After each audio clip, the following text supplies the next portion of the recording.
Masih bersama saya Adini, kembali kami sampaikan berita Padang hari ini.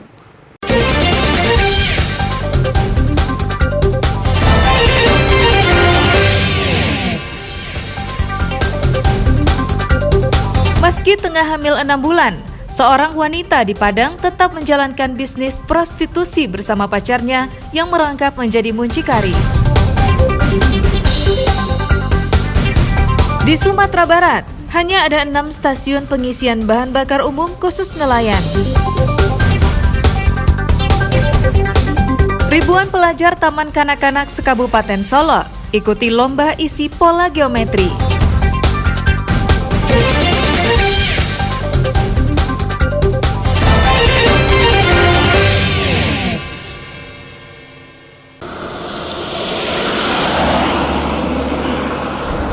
Badan Meteorologi, Klimatologi, dan Geofisika Minangkabau mencatat November hingga Desember mendatang merupakan puncak musim hujan.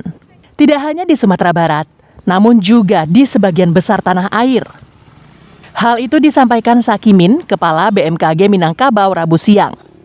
Khusus di Sumatera Barat, hujan dengan intensitas lebat terjadi di seluruh wilayah. Di pesisir pantai barat seperti pesisir selatan, Padang, Pariaman, hingga ke Pasaman Barat, menjadi daerah yang paling sering hujan deras dengan intensitas hujan 500 mm. Untuk mewaspadai terjadinya bencana, BMKG berkoordinasi dengan Badan Penanggulangan Bencana Daerah di masing-masing kabupaten dan kota. Sedangkan untuk aktivitas penerbangan, BMKG berkoordinasi dengan otoritas bandara. Warga diimbau selalu waspada, terutama yang tinggal di daerah dataran rendah, karena dikhawatirkan terjadinya banjir. Sedangkan warga yang tinggal di lereng bukit diminta mewaspadai bahaya longsor. Pasaman Barat, Agam, Bukit Tinggi, Padang Panjang, terus Padang Pariaman sampai dengan pesisir selatan, Padang, pesisir selatan. Intensitas hujannya memang lebih lebih sering lah ini dan lebih deras. Memang di bulan November ini normalnya kita hujan itu sampai dengan dalam satu bulan itu 500 mm.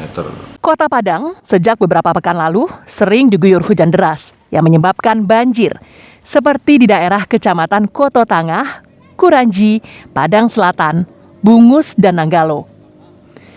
Pengendara yang bepergian keluar Kota Padang supaya memperhatikan daerah-daerah rawan longsor seperti Sitinjau Lawi, Silayang, Tarusan, dan jalur Sicincin Malala Balingka. Robiha melaporkan dari Padang.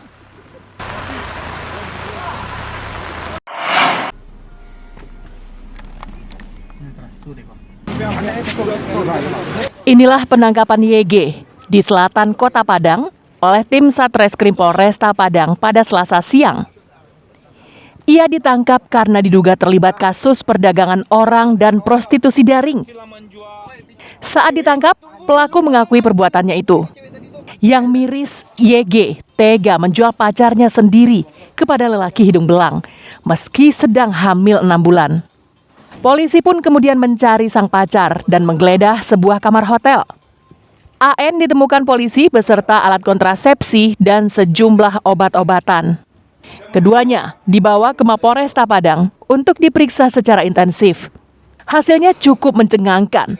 Mereka berdua sepakat menjual diri AN untuk biaya persalinan. Ya, betul. Untuk yang penangkapan tadi, untuk si korban sendiri yang mau dijual kepada tamu, itu dalam keadaan hamil 6 bulan. Antara pelaku dengan korban, pengakuan dari korban itu mereka pacaran, tapi kita dalam penyelidikan dulu untuk memastikan apakah memang benar pacaran. Cuman yang pastinya untuk germo tersebut memang melakukan transaksi sudah sekian kali dan sudah sekian bulan. Tersangka YG dijerat dengan Undang-Undang Prostitusi Pasal 296 KUHP dengan ancaman hukuman 1 tahun 4 bulan penjara. Kasus ini harus menjadi perhatian bagi nenek mama di Padang agar mereka lebih serius memperhatikan tingkah keponakannya. Pasalnya, kedua pelaku baru beranjak dewasa.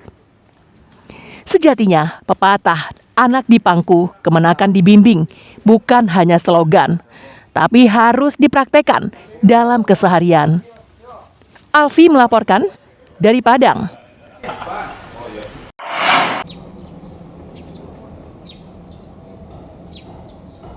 Stasiun pengisian bahan bakar umum untuk nelayan yang ada di Pelabuhan Carocok, Painan, Kabupaten Pesisir Selatan ini merupakan SPBU nelayan yang ke-6 yang ada di Sumatera Barat. SPBU ini khusus melayani penyediaan bahan bakar minyak untuk keperluan nelayan. SPBU ini sangat dibutuhkan para nelayan. Selama ini, mereka mendapatkan BBM dari toke atau pengumpul minyak dengan harga tinggi. Akibatnya, biaya yang mereka keluarkan untuk melaut juga mahal.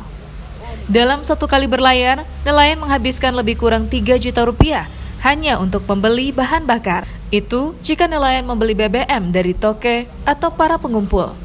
Namun jika mereka membeli di SPBU Pertamina, mereka bisa lebih hemat hingga 30%.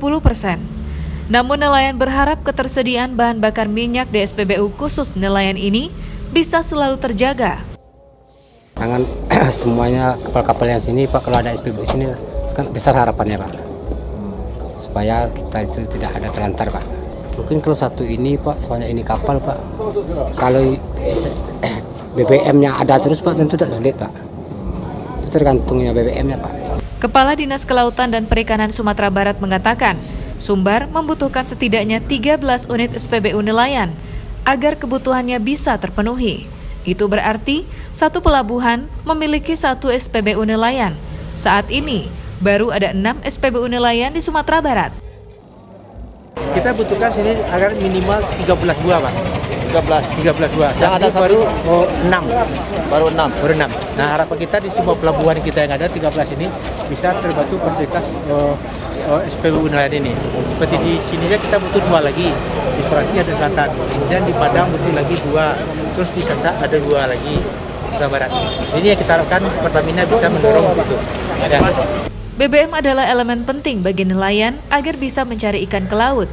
Jika untuk mendapatkan BBM mereka kesulitan, otomatis para nelayan tidak akan bisa mendapatkan ikan.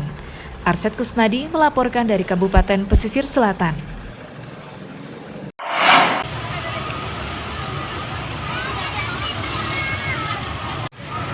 Gelanggang olahraga Batu Batupang Kabupaten Solo, Rabu pagi penuh sesak. Ribuan murid taman kanak-kanak sekabupaten ini berkumpul mengikuti lomba. Keterampilan dan imajinasinya diuji dalam ajang lomba kreativitas mengisi pola dalam bentuk geometri. Peserta diharuskan mengisi pola-pola dalam bentuk geometri pada sebuah gambar yang telah disiapkan panitia. Pemenangnya tentu saja anak yang mampu menghasilkan gambar sesuai dengan struktur bangunan rumah adat Minangkabau. Lomba ini digelar Ikatan Guru Taman Kanak-kanak se-Kabupaten Solo dengan tujuan memperkenalkan budaya dan adat Minangkabau. Selain itu, kegiatan ini juga sebagai evaluasi pembelajaran yang selama ini mereka ikuti di Taman Kanak-kanak. Yang pertama adalah silaturahmi antara anak dengan anak-anak yang lain, antara guru dengan guru yang lain, kemudian mengevaluasi kegiatan yang telah dilaksanakan 1 semester ini. Untuk peserta adalah semua lembaga taman kanak-kanak yang berada di Kabupaten Solo. Hadir pada saat ini sekitar 1.963 peserta. Untuk mengikuti perlombaan ini, para guru juga sudah melatih anak-anak didik mereka membuat gambar geometri. Karena sudah terbiasa, anak-anak pun tidak canggung mengikutinya. Persiapannya latihan anak di sekolah dan di rumah dengan wali murid. Diberi gambar, dibawa pulang, lalu latihan di rumah. Hari ini hanya 50 orang dari sekolah kami, Pak. TK Nurul Usmani, Moro Paneh. Panitia menyediakan hadiah berupa uang tunai dan piala. Para pemenang ditetapkan berdasarkan kerapian dan banyaknya variasi pola geometri yang mereka hasilkan. Lomba mengisi pola geometri ini merupakan yang pertama dilaksanakan tahun ini. Dari Solo, Garnadi melaporkan.